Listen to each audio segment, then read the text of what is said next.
to talk to you about how you can use product-led growth to dramatically accelerate your enterprise sales cycles.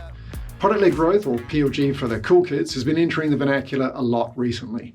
As a topic, it's something that everyone in a revenue function needs to pay attention to. Check out the growth in the search term. So what is it? PLG is an end-user targeted growth model that requires the product itself to drive customer acquisition, conversion, and expansion. So think Zoom. In 2020, they used this model to become an unprecedented success. So if you're a BDR, salesperson, or CS professional, this might sound like the robots are taking over and that you should start reskilling.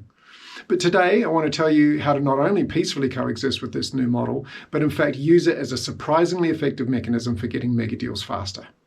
The reason why PLG is so important to enterprise sales is that in general, in SaaS software and services, a mega deal is not done with the first interaction.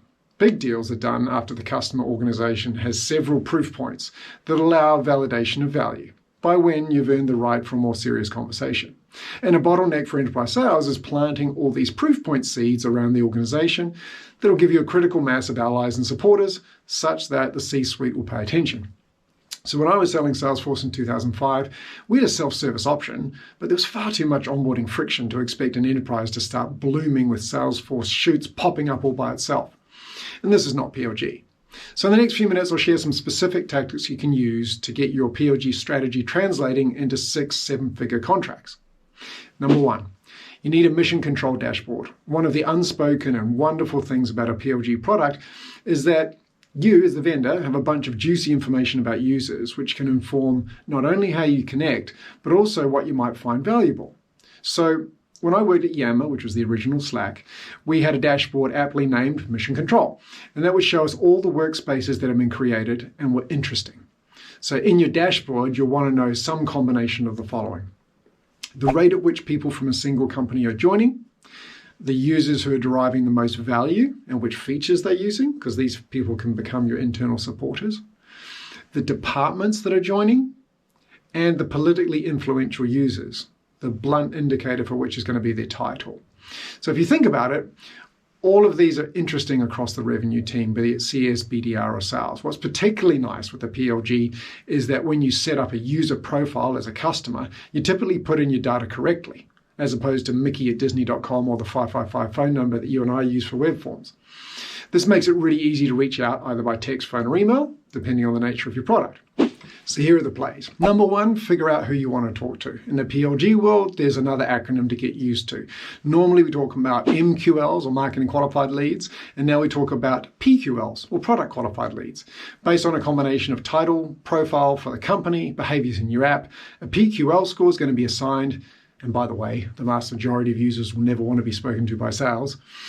Number two, we find a supporter or champion, and for enterprise sales professionals, the message to highly engaged users with the right title is going to be one of the following type of messages depending on your context. I'm here to help you get more value from the solution. I need to talk to you because your org is growing and needs governance. Or I would appreciate your advice in making sure that our service stays available to your org. Would you be able to help? Now, when you get someone on the line, your core objective should be to understand one of the following. What is the reason that they started using your solution? In other words, what is the job to be done?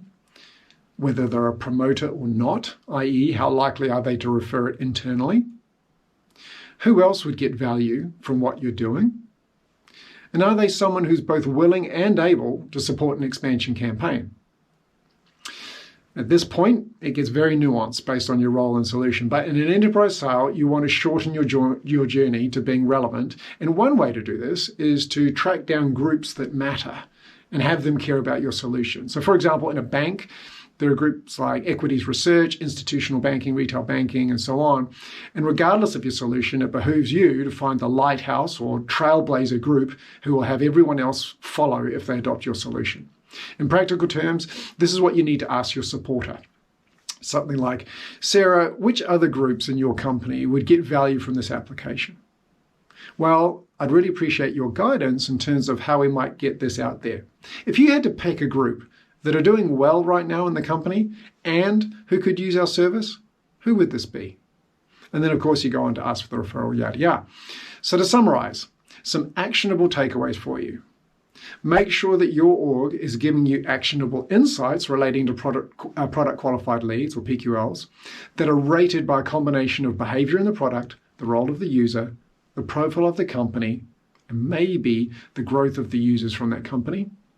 And then decide on the most appropriate approach for messaging potential champions. Be very transparent with them about what you're looking for in terms of their support. And I didn't mention it earlier, but you really want to reward your supporters in a way that fits the context. So for example, Salesforce sends hoodies, desk swag, and if you look on the website, even baby onesies. The most powerful thing you can do with your supporter is have them invested in your success. And the best way to do this is to make sure what you do is part of their professional identity, which is why Salesforce has pictures of their power users on bus shelters and billboards around San Francisco. But in our context, a best practice is to do, say, a lunch and learn, where you gather a diverse group of power users within the enterprise account and have them share how they use your solution and invite all relevant parties from the company. So until next time, keep weaving that blanket of revenue that keeps us all warm and go get some mega deals.